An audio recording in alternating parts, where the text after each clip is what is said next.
Legrand, pour ceux qui ne connaissent pas, on est un spécialiste des infrastructures électriques et numériques pour le bâtiment. Donc ça va des prises et des interrupteurs jusqu'à l'équipement complet d'un data center. Donc c'est assez large comme offre de produits. On est présent partout dans le monde et on est organisé autour de 3 grandes zones géographiques, l'Europe, l'Amérique du Nord et puis le reste du monde. Et donc moi, c'est mon périmètre, le reste du monde, ce qui est un périmètre assez large que j'occupe depuis maintenant un peu plus d'1 an. Et la première chose que j'ai fait quand je suis arrivé à ce poste, c'est assez classique, j'ai fait le tour des popotes, je suis allé voir un peu quelques filiales et ça a été une sorte de rapport d'étonnement en fait, essayer de comprendre un peu ce qui s'y passait. Et ça a été aussi une révélation parce que, comme vous l'imaginez, il s'y passe beaucoup de choses. C'est à la fois très divers. Les situations sont très diverses d'un pays à l'autre. Et en même temps, il y a des grandes lignes de force, il y a des grands points communs entre l'ensemble de ces pays. Et c'est ce que je voulais partager avec vous. C'est il m'a semblé plus intéressant en fait, de mettre en avant les points communs de toute cette zone, qu'on trouve dans toute cette zone, que de mettre en avant toutes les différences qui évidemment existent aussi. Alors, premier point commun qui me paraît essentiel et qui me paraît en fait surtout différencier cette zone de la réalité qu'on peut trouver en Europe ou en Amérique du Nord, c'est l'importance des réseaux sociaux. Alors, cette importance, elle est vraiment... c'est quelque chose qui m'a frappé, moi, quand je suis allé, alors bien sûr en Chine, mais ailleurs aussi, pas seulement en Chine. Elle est liée d'abord au fait que tout simplement l'usage des réseaux sociaux dans l'ensemble de ces pays, il est massif. Massif en B2C, et en moyenne, en fait, dans ces pays, on passe 1 heure de plus sur les réseaux sociaux par jour que ce qu'on passe en Amérique du Nord ou en Europe. Je ne sais pas si vous représentez ce que c'est, mais c'est énorme. On consomme énormément de médias sur les réseaux sociaux. C'est probablement lié aussi au fait que l'offre de médias traditionnels, elle est peut-être un peu plus faible que celle qu'on peut avoir en Europe ou en Amérique du Nord. Toujours est-il que, en pro y compris, les professionnels passent beaucoup de temps sur les réseaux sociaux, consomment de l'information sur les réseaux sociaux. Ça se substitue par exemple à un salon comme celui qu'on vit aujourd'hui.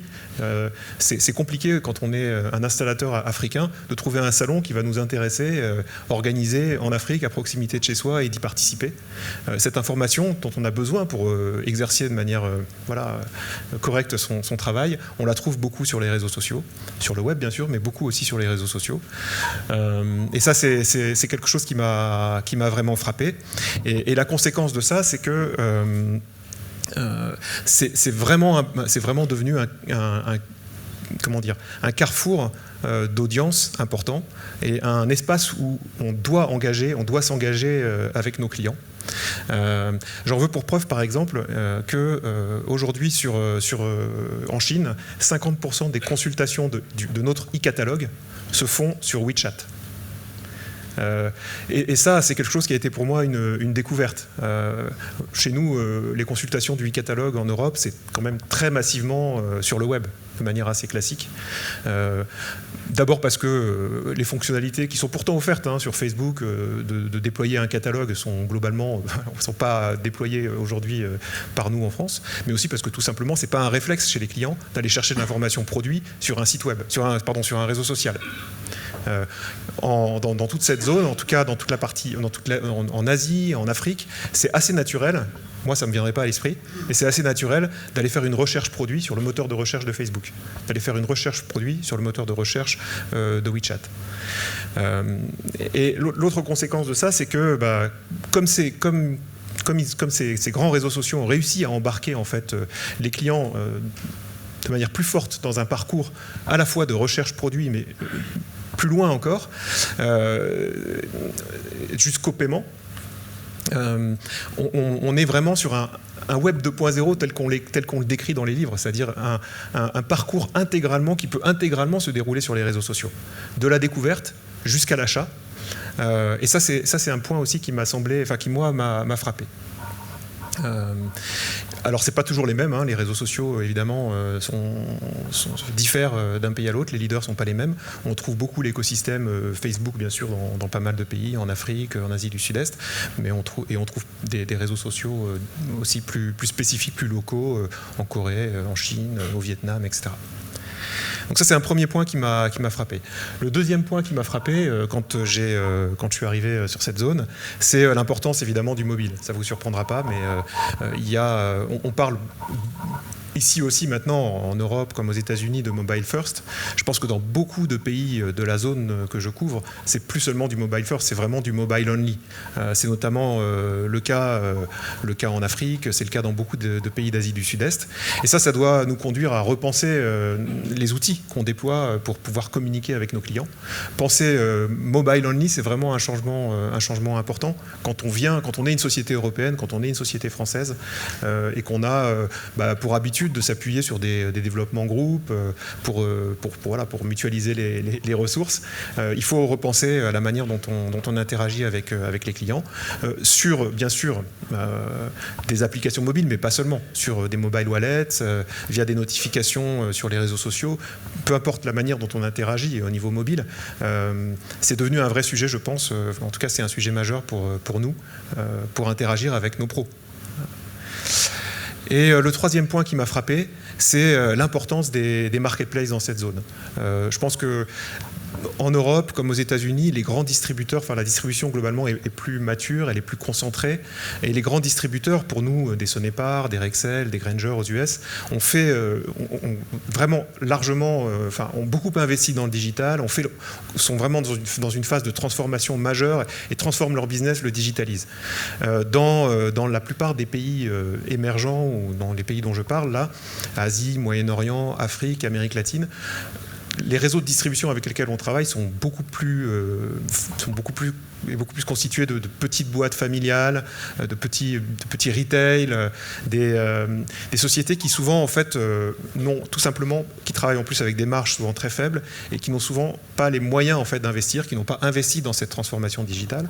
Et le résultat de ça, moi je l'interprète comme ça en tout cas, c'est que les marketplaces, les grandes marketplaces généralistes ont pris un poids vraiment prépondérant. Alors c'est très vrai en Chine, mais c'est vrai ailleurs aussi. Enfin, tout le monde a en tête Alibaba, évidemment, JD, etc. Mais c'est vrai aussi ailleurs. C'est vrai c'est vrai en Afrique avec Jumia, c'est vrai en Amérique latine avec des Mercado Libre, etc.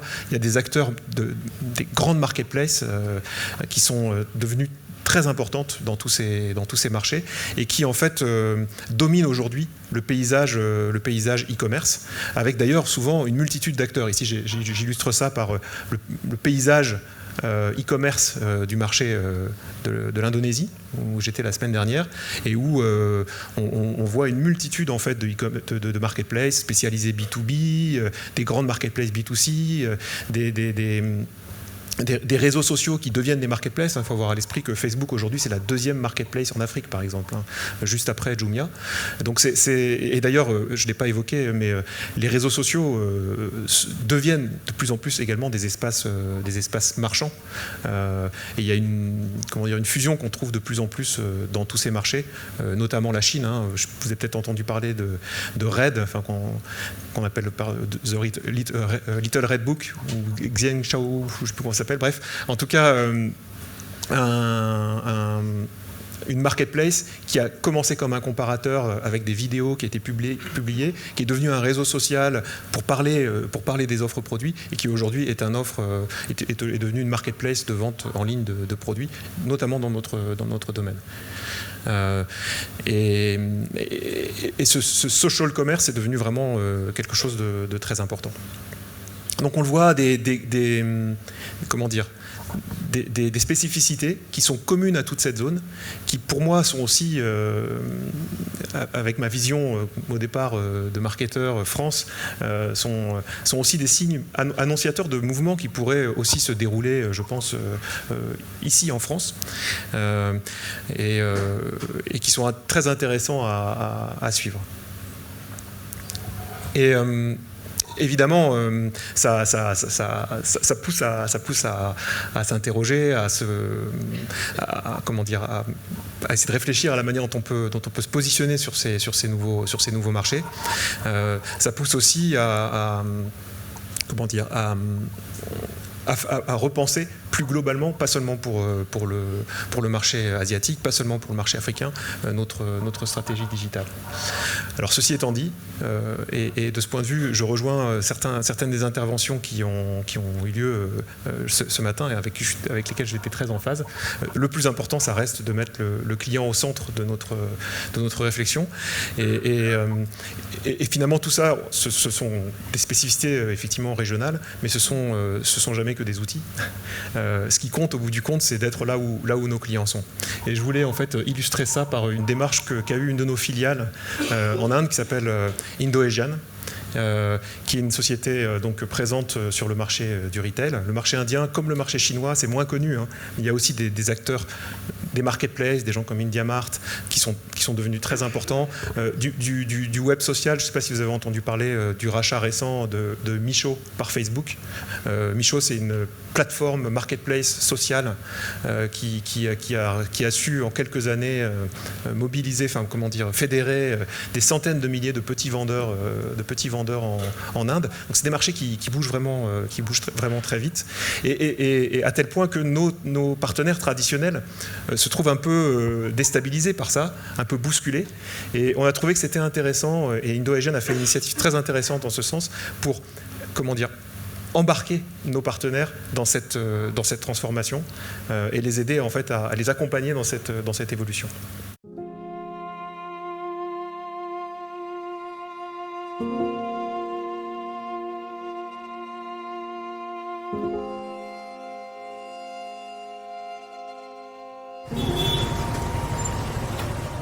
हमारे को इस मार्केट में कई प्रॉब्लम्स है, ट्रैफिक की प्रॉब्लम्स है, गाड़ियों को पार्किंग नहीं मिलती है, साफ सफाई बहुत कम रहती है। हम दुकानदार भाई हैं, अपनी दुकान का जो कूड़ा है दुकानों से बाहर फेंक देते हैं। बहुत सारी दिक्कतें ऑनलाइन की वजह से। कोई कंपनी उसको लिस्टेड करे, ये शॉप्स हैं, यहाँ प्रोडक्ट मिल रहे हैं। सबसे बड़ी समस्या यहाँ पे लेडीज टॉयलेट नहीं है। तो हमारे ब्रांड्स हैं जो हमारी मार्केट में आते हैं, वो सिर्फ अपने ब्रांड के बारे में सोचते हैं, हमारे लोगों के बारे में भी सोचना चाहिए। दुकानदार को प्रॉफिट नहीं मिलेगा, ब्रांडिंग का कोई यूज नहीं है।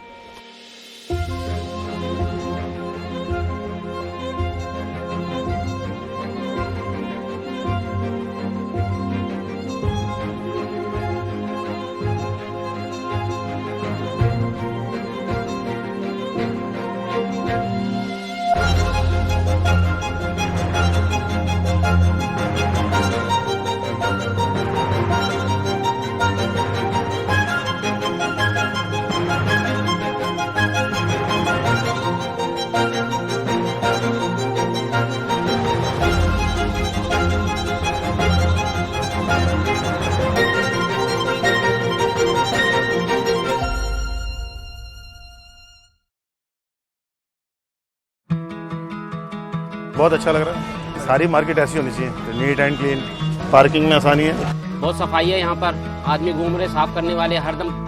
ऑनलाइन सेल को बहुत अच्छा एक पुश मिलेगा, मेरे कस्टमर्स मेरे पास टाइमली पहुँच पाए हैं। 20 साल के एक्सपीरियंस में मार्केट पहली बार सजी है हमारी। ऐसे शब्दों में मैं कहना बड़ा मुश्किल है, जितनी अंदर से खुशी मिल रही है। कहने की बात नहीं है, बहुत अच्छा किया है। उन्होंने हर चीज पे ध्यान दिया है। कह लो कि कुछ दिन के लिए एक अलग सी दुनिया उन्होंने बना दी है और जो देख के और महसूस करके बड़ा अच्छा लग रहा है।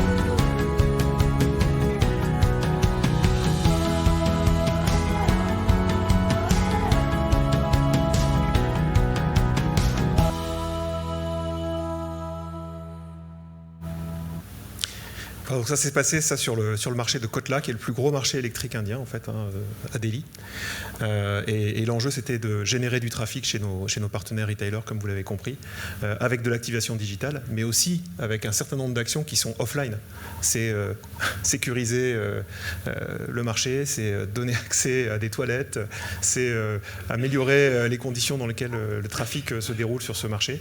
Et c'est intéressant, je trouve que c'est une vraie démarche Customer Experience qui a été menée par notre filiale et qui va bien sûr au-delà du digital, et c'est ça qui fait qu'elle est aussi puissante et qu'elle a donné de tels résultats.